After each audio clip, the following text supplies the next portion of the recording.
स्वागत है आपका हमारे चैनल एक कहानी सुनो में। अगर आपको हमारे भारत के संस्कृति और पौराणिक कथाएं अच्छी लगती है तो कृपया हमारे चैनल को सपोर्ट करें, लाइक, शेयर और सब्सक्राइब करें। तो आइए आरंभ करते हैं। साथियों, धरती पर प्रेम का अपना ही महत्व है। 2.5 अक्षर के इस शब्द की वास्तविक व्याख्या कोई शायद ही कर सकता है। दरअसल प्रेम है ही ऐसी चीज। प्रेम सिर्फ मानवीय जीवन या फिर कथाओं में ही नहीं मिलता, बल्कि हर एक जीवित चीज इससे अछूती नहीं है। जब भी किसी को किसी से प्रेम हो जाता है तो उसके बिना फिर जीना मुश्किल हो जाता है। मानवीय जीवन में मौजूद ये एहसास बेजुबान पशु पक्षियों में भी होता है। इसमें भी अगर सारस पक्षी की बात की जाए, अगर किसी सारस का साथी उससे बिछड़ जाए या उसकी मौत हो जाए तो दूसरा अपना सिर पटक पटक कर आत्महत्या कर लेता है। तो साथियों, आज की जो कहानी है वो बड़ा ही ज्ञानवर्धक और रोचक है। आज जो कहानी हम आपको सुना रहे हैं वो कहानी एक सारस और उसकी पत्नी की कहानी है। ये कहानी बड़ी प्रेरणादायक है। इस कहानी को सुनने के बाद आपके घर में कभी भी किसी भी प्रकार का कोई लड़ाई झगड़े नहीं होगा, किसी भी प्रकार का कलह नहीं होगा। आपके घर में सदैव सुख शांति बनी रहेगी। इस कहानी को आप खुद सुने और अपने परिवार वालों को सुनाएं। अपने बच्चों को तो जरूर सुनाएं। इस कहानी को सुनने के बाद आपके बच्चे भी अच्छे संस्कार वाले होंगे। आपके बच्चे कभी भी कोई गलत ऐसा कार्य नहीं करेंगे जिसकी वजह से अपनी माता पिता का सर नीचे को झुक जाए। इसलिए अपने बच्चों को इस कहानी को जरूर सुनाएं। तो चलिए कहानी का शुभारंभ करते हैं। एक समय की बात है, एक सारस का जोड़ा रहता था। उन दोनों का जीवन बड़ा सुख में ही बीत रहा था। वो दिन भर जल में ही अपना पेट भरते, अपना भोजन करने के बाद जल के किनारे वहीं पर बैठ जाते, खेलते कूदते रहते थे। कहीं दूर जाने की आवश्यकता नहीं थी। इसी तरीके से सारस का जोड़ा अपना समय बिताते। कुछ दिनों बाद में सारस की पत्नी गर्भधारण कर लेती है और जब वो गर्भवती हो जाती है तो वो अपने पति सारस से कहती है कि देखो जी, अब हमें यहाँ से कहीं दूर चलना चाहिए। हमें किसी ऐसे स्थान की तलाश करनी चाहिए जहाँ पर हम सुकून से रह सकें और लंबे समय तक रह सकें, क्योंकि आज के बाद सिर्फ आप ही भोजन लेकर आओगे। मैं सिर्फ अपने अंडों पर बैठूंगी। आप हमें और हमारे बच्चों को भोजन लाकर देंगे, तभी हम भोजन कर पाएंगे। तो हमें ऐसे स्थान पर चले जाना चाहिए जहाँ पर खाने को हमें भरपेट भोजन मिले, अच्छा और पौष्टिक भोजन मिले। तो सारस अपनी पत्नी से कहता है कि सुनो प्रिया, इस तालाब के अंदर इतना कुछ भोजन है कि हम जितना भी खा लें हमसे कभी खत्म नहीं होगा। इसीलिए तुम निश्चिंत रहो, तुम चिंता मत करो प्रिया, तुम शांति से रहो। तो साथियों, ऐसे में कुछ दिन निकलने के बाद सारस की पत्नी अंडों को जन्म देती है। जब वो सारस की पत्नी अंडे देती है, अंडे देने के बाद वो सिर्फ अंडों पर बैठ जाती है और अंडों पर बैठी बैठी अपने पति पर हुक्म चलाती है। अब उसको जब भी भूख लगती अपने पति से कहती और बड़े रोब से कहती, बड़े अकड़ से कहती कि जाइए हमारे लिए भोजन लेकर आइए। अब उसका पति भोजन के तलाश में तालाब के अंदर जाता और मछलियां वगैरह ढूंढ ढूंढ कर अपने पत्नी को लाकर देता। अब उस सारस की पत्नी जैसे ही उसका पति भोजन लाकर देता वो तुरंत खा जाती और फिर से अपने पति को हुक्म दे देती कि अभी मेरा पेट नहीं भरा है, इसलिए आप और भोजन लेकर आओ। तो उसका पति फिर से जाता और फिर से ढूंढ करके अपनी पत्नी के लिए भोजन लेकर आता। अब वो जैसे ला कर देता तुरंत उसकी पत्नी खा जाती और फिर से अपने पति को हुक्म करती कि जाओ फिर से भोजन लेकर आओ, अभी मैं बहुत भूखी हूँ।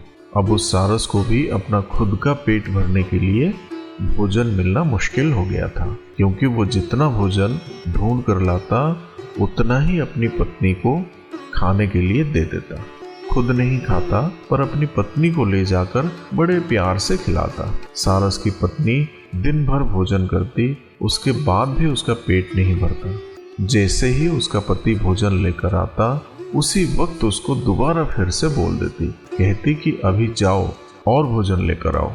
अब उसका पति बेचारा करता भी तो क्या करता, पूरा दिन इसी काम में लगा रहता। तालाब के अंदर जाता और जल से भोजन ढूंढता और अपनी पत्नी को लाकर देता, और उसकी पत्नी तुरंत खा जाती। फिर कहती कि और लेकर आओ, और लेकर आओ, अभी मैं बहुत भूखी हूँ। तो ये सिलसिला कुछ दिनों तक लगातार चलता ही रहता। अब धीरे धीरे सारस बेचारा बड़ा परेशान हो जाता, धीरे धीरे कमजोर भी होने लगता, क्योंकि वो खुद तो भोजन नहीं खाता था। उसको जो कुछ भी भोजन तालाब से मिलता वो सारा का सारा लाकर सीधा अपनी पत्नी को दे देता था। उधर उसकी पत्नी भी गुस्सा इस बात का निकाल रही थी कि उसने दूसरी जगह जाने के लिए अपने पति से कहा था, लेकिन उसने अपनी पत्नी की बात को नहीं माना था। उसने यही कहा था कि हम यहाँ पे रहकर भी हमारी बच्चों का पालन पोषण कर सकते हैं। इस तालाब में भी बहुत सारा भोजन है जो हमारे लिए काफ़ी है। यही बात अपनी पत्नी से कहकर अपनी पत्नी को उसी तालाब में रोक के रखा था। इसलिए अब उसकी पत्नी अपने पति को परेशान करने में कोई कसर नहीं छोड़ती है। ऐसे में कुछ दिन निकल जाते हैं। कुछ दिन के बाद में सारस बड़ा परेशान हो जाता है। ये सोचकर परेशान रहने लगता है कि अब मैं करूं भी तो क्या करूं। मैं दिन भर इतना सारा भोजन इकट्ठा करता हूं, इतना सारा भोजन ढूंढ कर लाता हूं और अपनी पत्नी को लाकर खिलाता हूं। वो सारे भोजन को खा जाती है, उसके बाद भी उसका पेट नहीं भरता। सारस सोचने लग जाता है कि अब मैं करूं तो ऐसा क्या करूं कि जिससे मुझे इस पीड़ा से मुक्ति मिले। इसी चिंता में धीरे धीरे उसका शरीर कमजोर हो जाता है, क्योंकि अब उसको काफी दिन हो जाते हैं भोजन खाए हुए।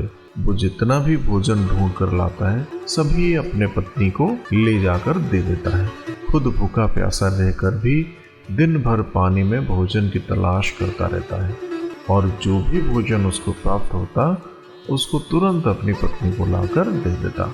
इसी तरीके से अब वो सारस धीरे धीरे बिल्कुल कमजोर हो जाता है।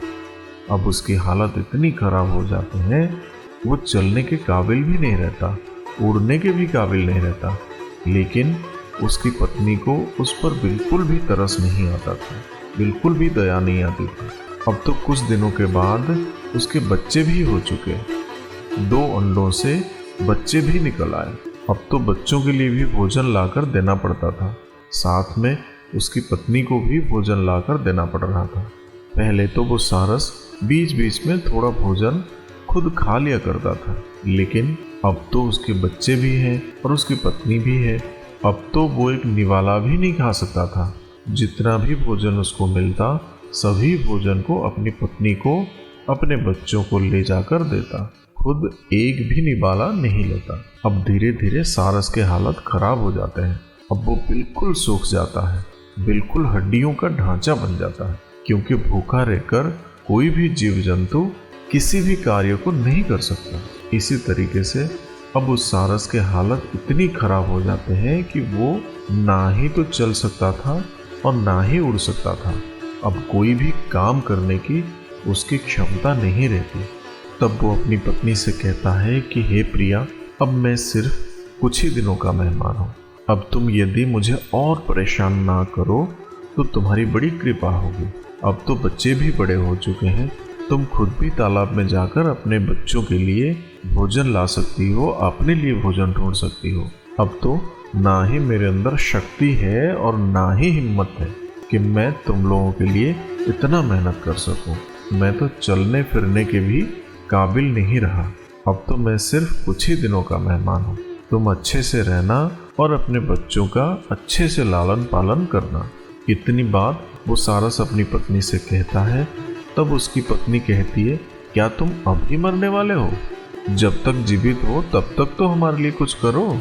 उसकी पत्नी की ऐसी कठोर बात सुनकर बेचारे सारस के आंखों से पानी झरझर बहने लगते हैं।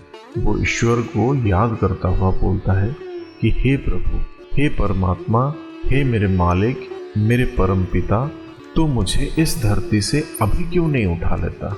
मुझे किस जन्म की पीड़ा दे रहा है? ऐसी नरक की जिंदगी से तो बेहतर है कि मुझे मृत्यु आ जाए।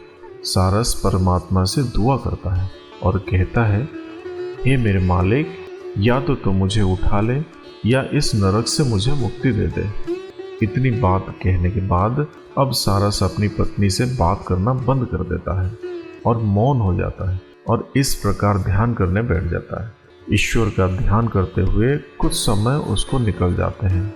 ना ही तो वो कुछ भोजन ग्रहण करता है और ना ही पानी पीता है।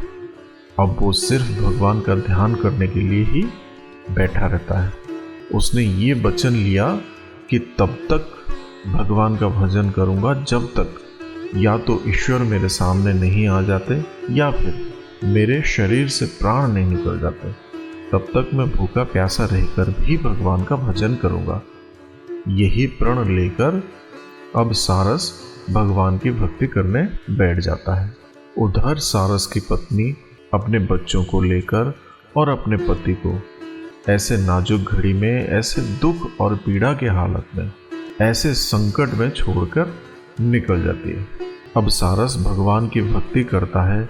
कुछ समय निकलने के बाद उसकी भक्ति से स्वयं भगवान नारायण प्रसन्न हो जाते हैं और भगवान नारायण उस सारस के सामने प्रकट होते हैं और उस सारस से पूछते हैं कि हे सारस, मैं तुम्हारे भक्ति से प्रसन्न हूँ, इसीलिए मांगो, जो वरदान चाहिए वो मांग लो।